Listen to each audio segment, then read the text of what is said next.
Muy buenas tardes a todos ustedes que nos honran viendo estas conferencias, escuchando estas conferencias a través de las redes sociales. Y tal vez vamos a terminar hoy la serie de El Anticristo y el Falso Profeta. Hemos visto hasta este momento los capítulos 13 del Apocalipsis con bastantes detalles. Hemos analizado también que el anticristo, ¿verdad?, va a tener a un socio, van a ser uña y carne, que se llama en el capítulo 13 del Apocalipsis el falso profeta. El anticristo va a tener un principado satánico que lo va a empoderar, un principado satánico que en el capítulo 10 del libro de Daniel se explica, y la Biblia nos recorre las cortinas en Daniel capítulo 10, porque es el único capítulo en toda la Biblia que nos habla claramente que los imperios y las naciones han tenido y siguen teniendo y tendrán, hasta que Cristo regrese, principados satánicos influyendo sobre los gobiernos. Como dice Pablo en el Nuevo Testamento en Efesios 6:12, no tenemos lucha entre nosotros, contra sangre ni contra carne, sino contra principados, gobernadores de las tinieblas, huestes de espirituales de maldad en las regiones celestes. Entonces hay una orquestación, hay una organización invisible que nos rodea en el universo, donde ángeles caídos al mando de Lucifer, la serpiente antigua o el dragón o el diablo, que son títulos que el Espíritu Santo le adjudicó, están continuamente tratando de llevar a la humanidad a abortar el plan de Dios en nuestras vidas, engañarnos. Así termina Apocalipsis 12, el diablo que engaña al mundo entero. Vivimos un mundo de mentiras bajo el padre de las mentiras. Así que nos damos cuenta, como dice 1 Juan 5:19, el mundo entero, Metepec, Toluca, el Estado de México, México, Europa, Oceanía, Australia, etcétera, etcétera, están en manos, controlados, influenciados, principalmente los medios de comunicación. ¿Por qué principalmente los medios de comunicación? Porque lo dice Efesios capítulo 2, versículos 2 y 3. Otro de los títulos que nos describe al príncipe de las tinieblas es que se le nombra ahí como el príncipe de la potestad del aire. Y esa palabra aer en el original griego es la atmósfera hacia abajo. Y ahora que en el siglo XX se propagaron y se desarrolló la tecnología como la hemos visto de una forma impresionante y vertiginosa, nos damos cuenta que estamos rodeados de frecuencias. Ahorita aquí estamos rodeados de la charrita del cuadrante, de AM, de FM. Si yo tengo un radio ahorita, sintonizo y capto la banda que yo quiero escuchar, pero hay cientos o miles de bandas de televisión, de Wi-Fi, etcétera, etcétera, que nosotros no podemos percibir, pero que son reales. Entonces, todas estas frecuencias del espectro electromagnético que rodea la Tierra está controlada por Satanás. De ahí que tenemos que tener cuidado a quién oímos, qué música oyes, qué programas oyes de televisión, de video, qué cosa es lo que tú estás sintonizando cuando prendes Netflix y cuando prendes tu televisión, porque todo esto está manipulado para que de alguna forma, a través de estas frecuencias, los demonios puedan entrar a tu mente y a mi mente. Yo traigo un celular y este celular me está captando las frecuencias de Wi-Fi.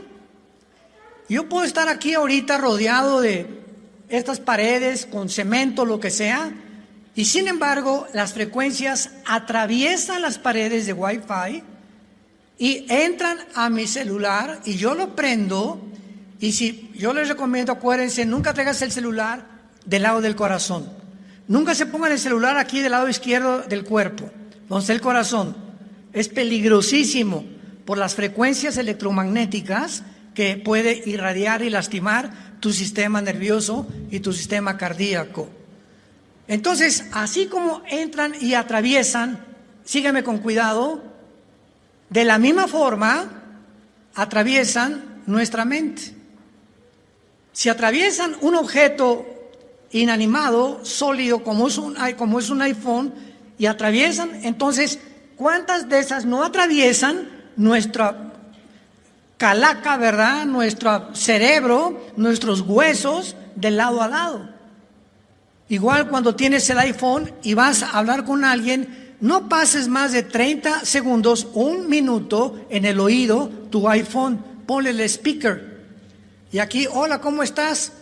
Es peligrosísimo también tenerlo aquí. Todo esto se está descubriendo mientras la tecnología avanza, ocultan los daños escondidos detrás de lo que nosotros llamamos inventos de la ciencia.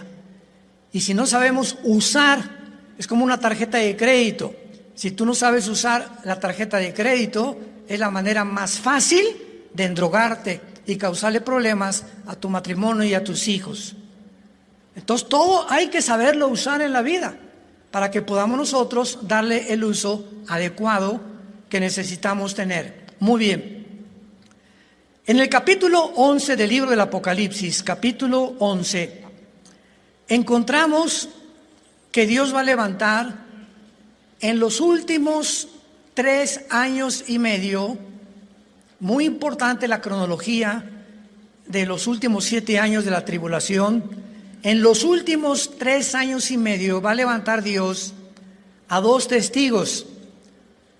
Muchos coincidimos que posiblemente vayan a ser Elías o Moisés o Enoc, cualquiera de estos 3.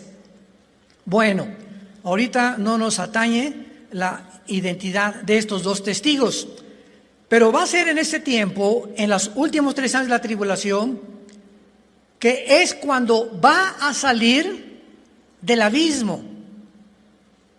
El abismo es una prisión oscura, invisible, que se encuentra en el centro de la tierra. En el centro de la tierra. Ahí se encuentra el infierno, o lo que era el Sheol en el Antiguo Testamento, o el Hades, que fue la transliteración de la palabra Sheol al griego, Hades en la versión de la Septuaginta. Y ahí se encuentra también compartimentos del Hades o del infierno, como es el abismo y como son el Tartarus, que es la única vez que aparece en 2 de Pedro capítulo 2 versículo 4, traducido infierno, que es la prisión de ángeles especiales, que posiblemente son los que contaminaron la genética en Génesis capítulo 6, cuando se mezclaron con las mujeres humanas y produjeron gigantes de 4,5 metros de estatura, con 12 dedos en los pies y 12 dedos en las manos, que se llamaron los Nepilim, o los gigantes, o los ángeles caídos. Muy bien, en este capítulo 11 del Apocalipsis encontramos versículo 7 y dice así: cuando hayan acabado su testimonio, o sea, los 2 testigos, la bestia que sube de Metepec. ¿Eso dice? No, ¿verdad? La bestia que sube de un lugar que cuando Cristo apareció en el escenario mundial y echaba fuera demonios, los demonios le decían a Jesús: por favor, no te adelantes a torturarnos antes de tiempo. Te suplicamos que no nos mandes al abismo. Ellos, los demonios, estas criaturas espirituales que poseían a la gente y que la siguen controlando a muchos seres humanos, a millones de seres humanos, tenían miedo porque Cristo era el único que tenía el poder de mandarlos donde Él quería, que los echaran al abismo. En el caso del Evangelio de Lucas, que Cristo accede, los echan a los puercos, y los puercos, sabemos la historia, se dirigen a un barranco y matan a los puercos. Ahí encontramos una de las respuestas filosóficas de la maldad. ¿Por qué los demonios? Le está dando oportunidad a Jesucristo. Cristo lo hizo para enseñarnos una lección. Dios no hace nada sin que detrás de lo que Él haga haya una lección espiritual que aprendamos nosotros. ¿Por qué los puercos? Yo me preguntaba hace muchos años, oye, le están pidiendo permiso a Dios. No nos mandas al abismo. Y se meten a los puercos y matan a los puercos, por el amor de Dios. Bueno, la respuesta es la siguiente. Esto nos muestra que el mal tiene dos enemigos. El mismo mal y el bien. En otras palabras, lo podemos sintetizar o resumir en un grupo de delincuentes o una banda de delincuentes o una banda de asaltabancos o de violadores o de narcos o de lo que sea. Si la justicia no los captura, entre ellos, tarde o temprano, se matan unos a otros. Y el bien solo tiene un enemigo, el mal. Entonces, el mal por sí mismo se autodestruye. Por eso Jesucristo viene a librarnos de esa potencialidad con la que nacimos hacia el mal. Porque mientras Cristo no more dentro de tu vida y no te controle Él, el mal que está dentro de ti y que está en todos los seres humanos, tarde o temprano, escúchame muy bien, te va a destruir.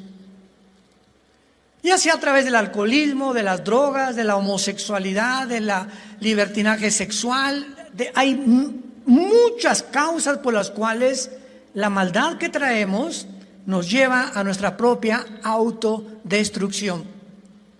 Entonces vemos que esta bestia que sube del abismo es la que va a entrar al anticristo.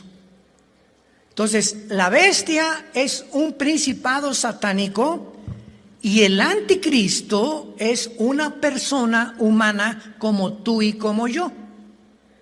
Y así como Cristo, sígame con mucho cuidado, así como Cristo era 100% humano, desayunaba, comía, lloraba, fue expuesto a las tentaciones que todos hemos sido expuestos, tenía que dormir, tenía que compadecerse, no podía como humano hacer nada mediante su humanidad. De la misma forma era Dios. Era 100% divino, 100% humano. Y Jesús dijo, ahora que estoy aquí en la tierra, en mi humanidad no puedo hacer nada más lo que vea en mi divinidad hacer al Padre. No puedo en mi humanidad echar demonios ni hacer milagros. El Espíritu que ha entrado dentro de mí, Él hace los milagros. Las palabras que yo les hablo, Juan capítulo 14, no se las hablo yo, es el Padre que a través de mi humanidad está manifestándose a ustedes. Bueno, de la misma forma el anticristo va a ser humano y 100% satánico. Porque dice Apocalipsis 13, versículos 2 y 3, que Satanás le dará todo su poder, su trono y su autoridad.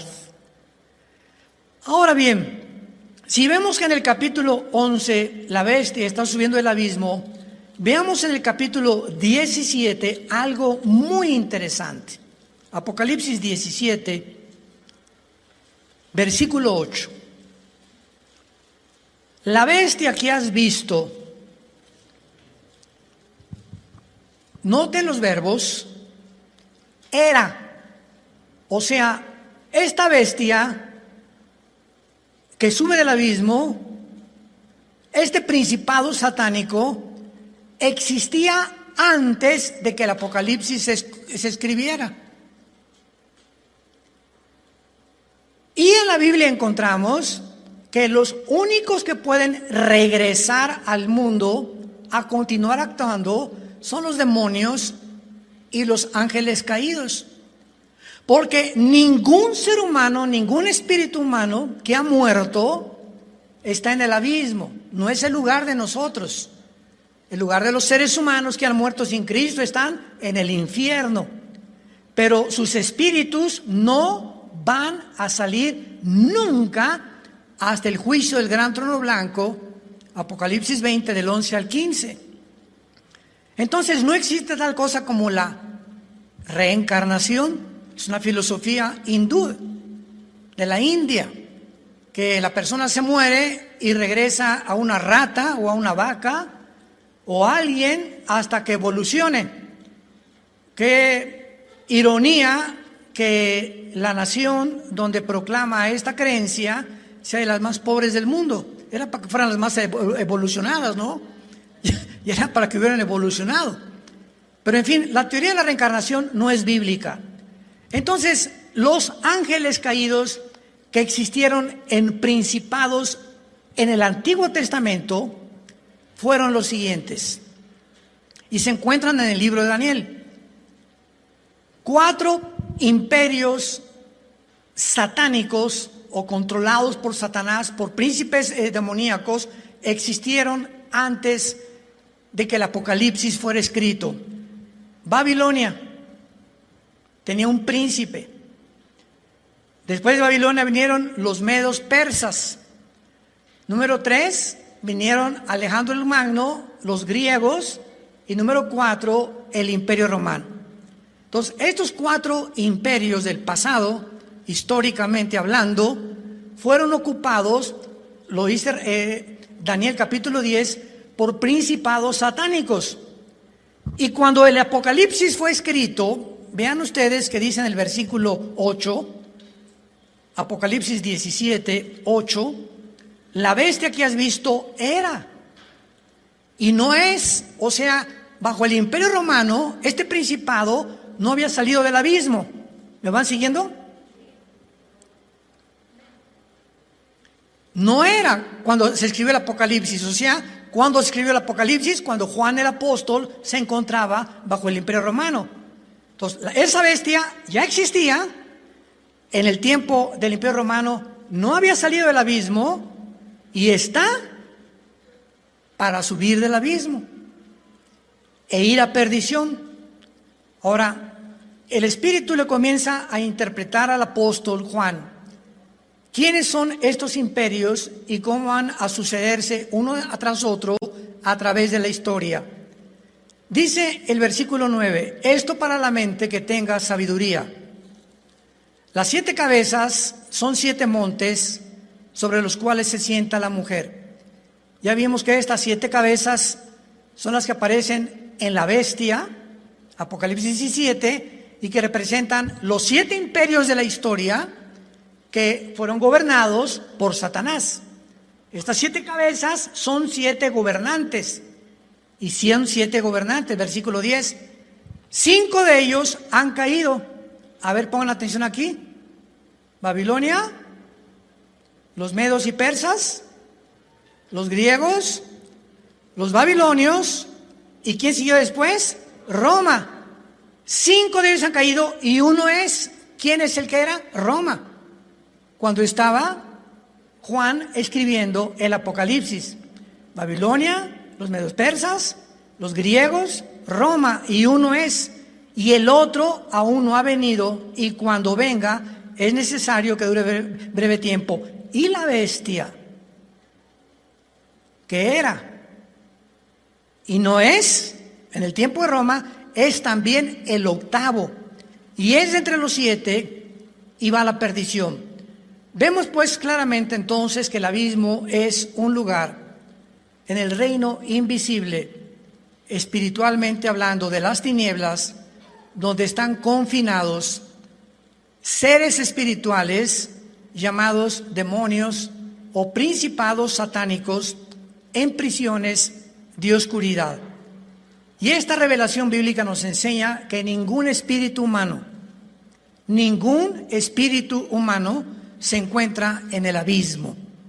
El abismo es el lugar, la prisión de los demonios y algunos ángeles caídos. Veamos otro versículo en el capítulo 9 de Apocalipsis.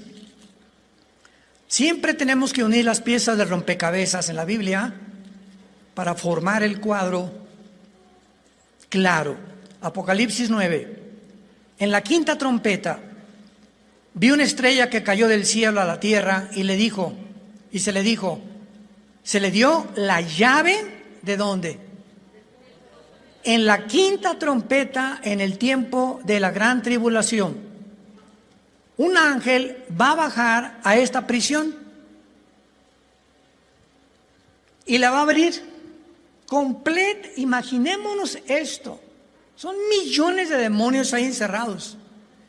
Va a abrirles la puerta de la prisión. Hagan de cuenta que ahorita abrían Santa Marta, Catitla y las prisiones federales, la cárcel de mujeres. Aunque sabemos que hay muchísima gente injustamente encarcelada, hay otros que sí merecen estar ahí. Pero imaginémonos que en el mundo entero se abrieran las puertas de las prisiones de máxima seguridad en todas las ciudades. ¿Qué pasaría, no? Pues vendría una invasión impresionante de seres humanos con experiencia de matar, de robar, de violar, etcétera, etcétera. Ahora imaginémonos a estos ángeles, a estos demonios, que los más grandes asesinos seres humanos parecen Pinocho comparados con ellos. Y en el versículo 10 de Apocalipsis 9, dice la Biblia, tenían colas como aguijones, como escorpiones, como aguijones, en sus colas el poder para dañar a los hombres durante 5 meses, y tienen por rey, o sea, el jefe ahorita en el abismo de todos los demonios es un ángel. Tienen por rey, por gobernante, a un rey, a un ángel del abismo que se llama en hebreo Abadón y en griego Apolión, que significa el destructor. La palabra Apolión significa en el griego destructor. Y Jesús dijo en Juan 10, el enemigo viene para matar, robar y destruir. Por favor, todo esto que estamos enseñando tiene una correlación con la vida cristiana que tú y yo vivimos. Porque estamos conociendo, decían los chinos, hay un libro en el chino, se llama El arte de la guerra, es famosísimo. Inclusive en la Academia de West Point en Estados Unidos estudian el libro El arte de la guerra, que lo escribió un militar chino, estratega, y ahí es lo más famoso que escribió: conoce a tu enemigo si quieres vencerlo. Entonces la Biblia nos abre las cortinas, sobre todo en el Apocalipsis, para que podamos ver que el mundo que nos rodea, cómo está organizado, las estrategias que hay, las posibles peligros potenciales que están amenazándonos todos los días, a mí, a mi esposa, a tus hijos, a nuestros nietos, a tu trabajo, a nuestra salud, para que usemos las armas de la luz, las armas que Dios nos ha dejado, y cobremos conciencia que estamos en una guerra en este planeta Tierra que está a punto ya de decidirse para siempre, por toda la eternidad, cuando Jesús venga por nosotros. Pero ya el mundo ha llegado al abismo, ha llegado ya a un punto donde, decíamos en la conferencia anterior, ya no disciernen qué es el ser humano, ni qué es el sexo, ni qué es el género. La Biblia dice varón y hembra los creó, gato y gata, perro y perra, rinoceronte y rinoceronta, camello y camella, aves, águila y aguilucho, aves, peces, animales, seres humanos. Solo hay 2 géneros, hombre o mujer, macho o hembra, no hay más, no hay más. Y en el matrimonio es hombre y mujer. Y ahora en Massachusetts, en Estados Unidos, en Massachusetts acaban de legislar hace una semana el matrimonio entre 3 personas. Ahora, ¿quién sigue? 4. 5, todos contra todos. El mundo ha llegado a un punto donde ya, ¿qué es la familia? No sabemos. ¿Quién puede decirnos qué es la familia? Vamos a inventar, no, hombre y mujer, no. Ahora 3 contra 4, 4 contra 5, 2 hombres contra 5 mujeres. Y cuando el mundo llega a donde ha llegado, donde las actas de nacimiento ya no dicen él o ella, sino X, y comiencen en México a enseñarles en las primarias a nuestros hijos o a nuestros nietos.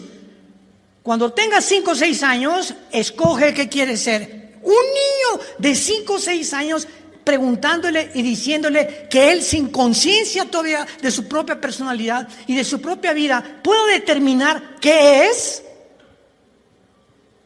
Es un crimen de lo más vil que puede existir en la raza humana. La famosa ideología de género. Y si tienes ganas de meter todavía a las mujeres, Pepito, métete. Si te sientes mujer, imaginémonos nada más eso.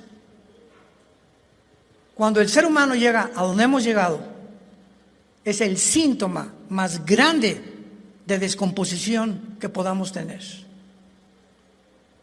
Ya no hay medicina, ya no hay nada para una raza humana que ha llegado a descomponerse y a corromperse como actualmente se encuentra el mundo entero. Ahora bien, veamos a continuación, ¿verdad? Que el anticristo, pues ya dijimos, va a ser un ser normal, va a ser un ser humano. La doctrina de la reencarnación no es bíblica. El anticristo le dará poderes satánicos, la bestia al anticristo.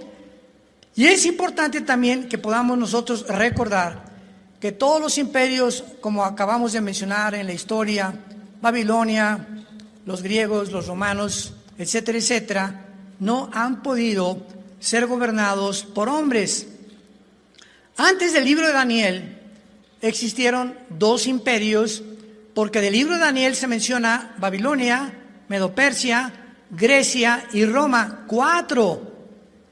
Pero antes de Daniel no se menciona Asiria y Egipto. Entonces veamos cuáles son desde el Génesis hasta el final los imperios que han gobernado estos ángeles caídos: Asiria y Egipto, Babilonia, los persas, los griegos y los romanos.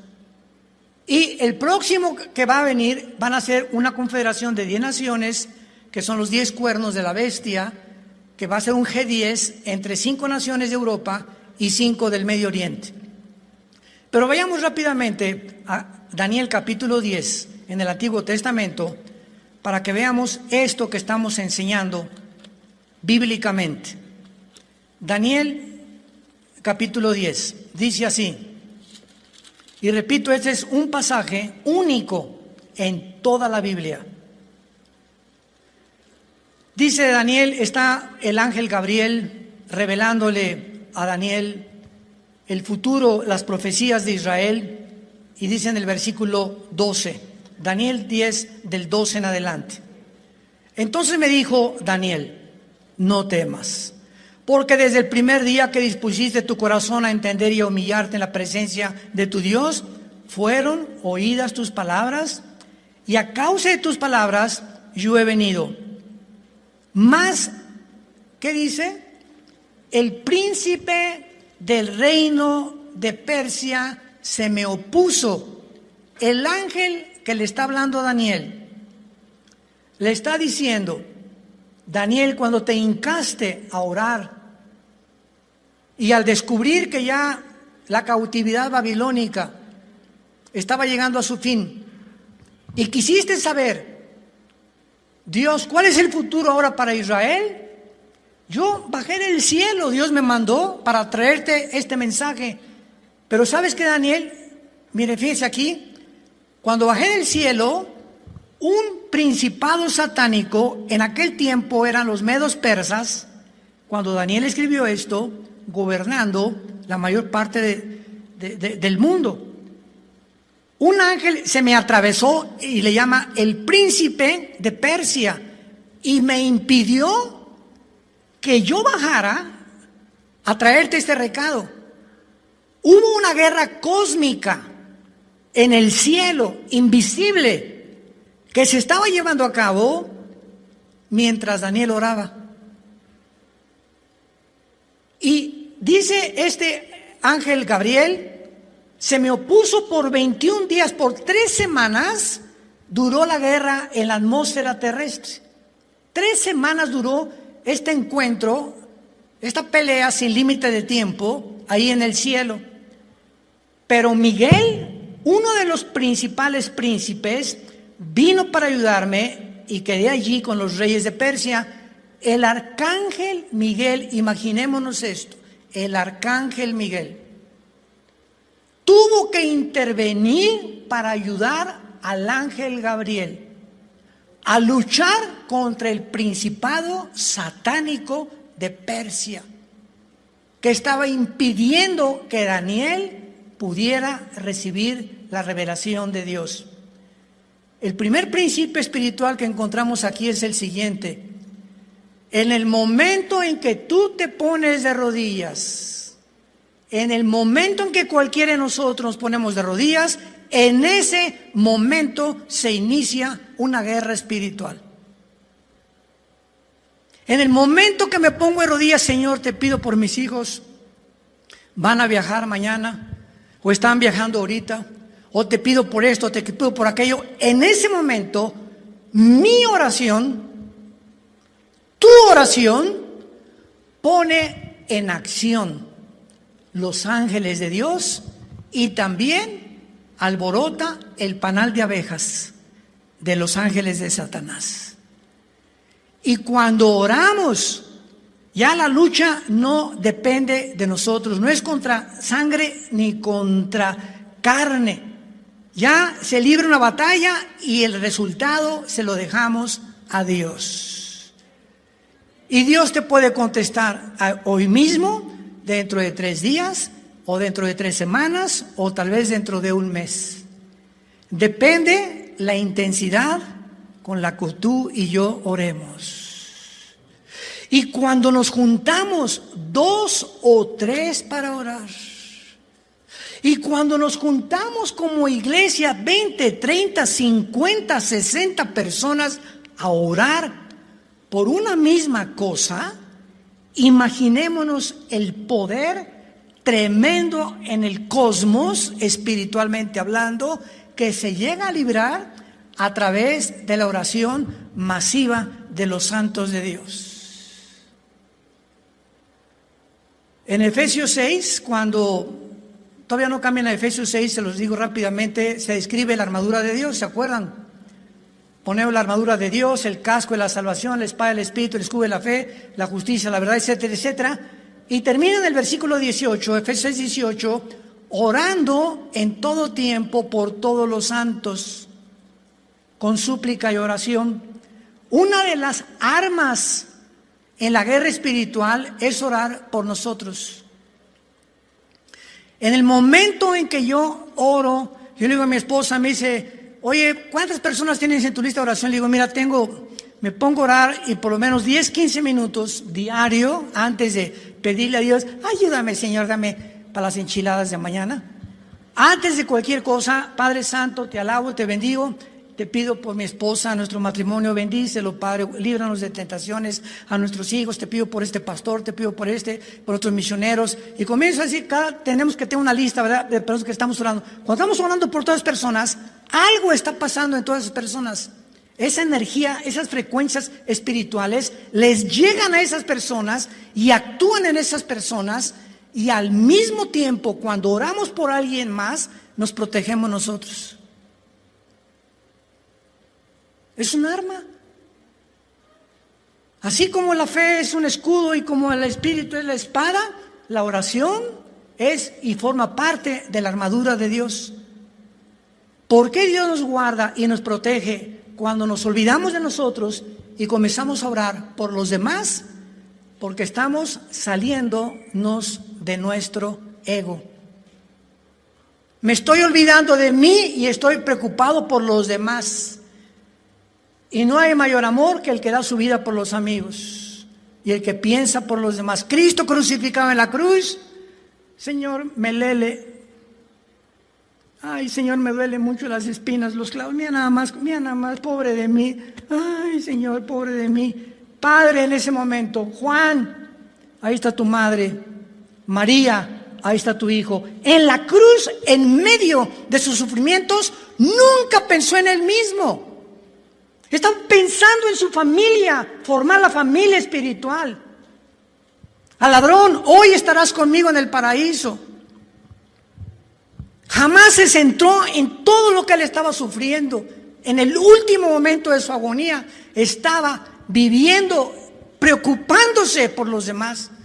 Y a ustedes, bárbaros que me azotaron y que me rompieron la espalda y el pecho con los látigos de más de 25 cuerdas que tienen ahí con hueso y con plomo y que se enrollaron y me pusieron y me han burlado y me arrancaron las barbas y me han dado de puñetazos. Padre, perdónalos.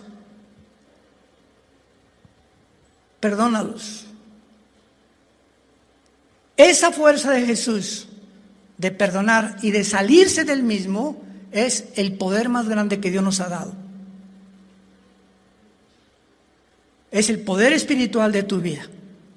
Cuando tú buscas venganza, me la vas a pagar. Se te regresa lo que le has deseado a esa persona. ¿Sabías eso?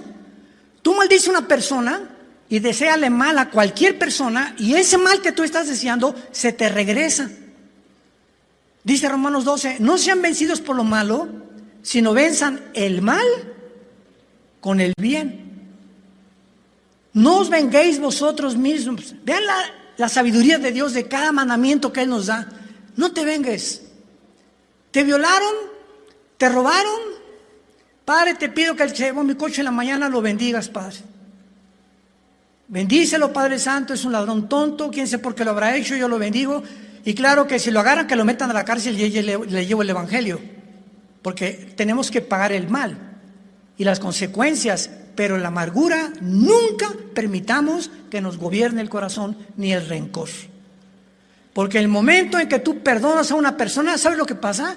A esa persona que tú estás perdonando, Dios puede tratar con ella y Él trata mejor con esa persona que lo que tú le hubieras querido hacer.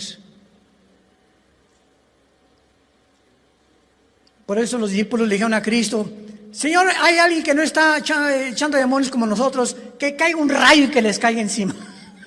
Los apóstoles, ¿verdad? Manifestando lo que somos los seres humanos. Y Cristo les dijo: ustedes no saben de qué espíritu son. ¿Tú sabes de qué espíritu eres? Si lo sabes, perdona. Y eso que te cortas el lazo que te está como un cordón umbilical, cortas tu relación con la persona porque vas a Acapulco y te sigas acordando de Chencha lo que me hizo y de Chencho lo que me hizo, y te vas a Miami y Chencho, y te vas aquí y ya llevas 3, 4 años trayendo esa persona que tú odias en tu corazón, no la has soltado y no te das cuenta que te va a pasar lo que le pasó a Pepito en el cuento de Pepito, que trae aquí una tarántula Pepito y se acerca su amiguita y le dice: ¿por qué traes esta tarántula aquí? Y le dice Pepito: porque ando buscando a Chuchito para cuando le encuentre se la voy a aventar y que le pique. Y le dice su amiguita: qué tonto eres, Pepito, antes que se la aviente y que le pique, te va a picar a ti primero. Así es el rencor, santos de Dios, y el odio y la amargura contra alguien. Antes de que tú puedas buscar que algo malo le pase y que le vaya como le vaya en feria, ya a ti te envenenó. Y Dios nos ha venido a librar de eso. Y eso es lo que Daniel hizo, por lo cual Dios mandó esta ayuda. Se puso a orar por su pueblo. Y luego dice, para terminar el versículo 20 de Daniel 10, Él me dijo, o sea, el ángel: ¿sabes por qué he venido a ti? Porque ahora tengo que volver para pelear contra el príncipe de Persia. Y al terminar con él, el príncipe de Grecia vendrá. O sea, ¿sabes qué, Daniel? Ahorita la guerra es contra el principado que está gobernando a los medos persas, que fue el imperio después de los babilonios. Pero después de ellos, ¿quién venció a los medios persas? Alejandro el Magno. Los griegos vencieron a los medos y a los persas. Y el ángel está diciendo, la guerra espiritual no va a terminar. Ahorita estamos luchando contra esto, pero cuando venga el príncipe de Grecia, tendremos que continuar luchando contra ellos. Y ahora la iglesia ya no lucha contra sangre y carne, ahora tenemos la espada del Espíritu, que es esto que tengo en mis manos, la Biblia. Satanás se acercó a Jesucristo, dile a esas piedras que se conviertan en pan, escrito está la palabra de Dios. A sus ángeles manda que, dice el Salmo, que te avientes, escrito está. Te ofrezco todos los reinos del mundo y las mujeres y dinero y popularidad y todo lo que quieras, escrito está, no tentarás a tu Dios. 3 veces Satanás usó versículos del libro de Deuteronomio del Antiguo Testamento. No solo de pan vivirá el hombre. No me tientes, yo estoy primero esperando la cruz y después la corona. Y tenemos que entender eso. Estamos en una guerra espiritual, santos de Dios. Estamos ya al final de la historia, por favor, óiganme. Se acabó la historia, se acabó ya el echar relajo, se acabó ya. O tomas en serio a Dios ahora en tu vida, o ya no lo tomas jamás. Porque las oportunidades que Dios nos da, no nos las da muchas veces 2 veces. Y cuando oigas su voz, no endurezcas tu corazón. Hoy te está hablando Dios, ábrele tu corazón y recíbelo en tu vida. Y dice Daniel 10:21, pero yo te declararé lo que está escrito en el libro de la verdad. Y ninguno me ayuda contra ellos, sino Miguel, vuestro príncipe. El arcángel Miguel es el principado que ayuda a Israel desde que Dios fundó esta nación. Y hasta este momento se ha convertido en una nación indestructible. En la historia nacieron los egipcios, los asirios, los babilonios, los medos, los persas, Grecia, Roma, e Israel continúa vivo. Ahí continúa vivo, simplemente no son mejor que nosotros, los israelitas ni los judíos, simplemente es una forma en la que Dios nos representa para mostrarnos que ahora nosotros, que nos ha abrazado como su pueblo y como real sacerdocio en el cual somos los cristianos, lo mismo va a ser hasta nuestra vida. No se dormirá el que te guarda. La luna puede pasar y pueden pasar tinieblas y pueden pasar problemas y tribulaciones. No temas, mi mensaje es no temas, dice Dios.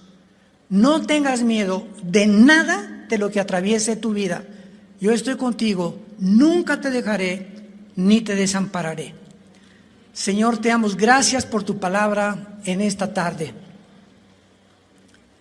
Gracias, Señor, por corrernos la cortina del mundo espiritual y mostrarnos que detrás de millones de seres humanos se esconden también espíritus invisibles del bien o del mal.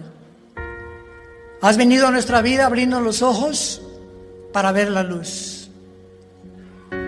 Tú que hiciste que de las tinieblas resplandeciera la luz, has hecho resplandecer en nuestros corazones para la iluminación del conocimiento de Cristo en su faz, en su vida y en su resurrección. Bendito sea el Dios y Padre de Jesucristo nuestro Señor, que nos ha hecho renacer para una esperanza viva por medio de la resurrección de Jesucristo de entre los muertos.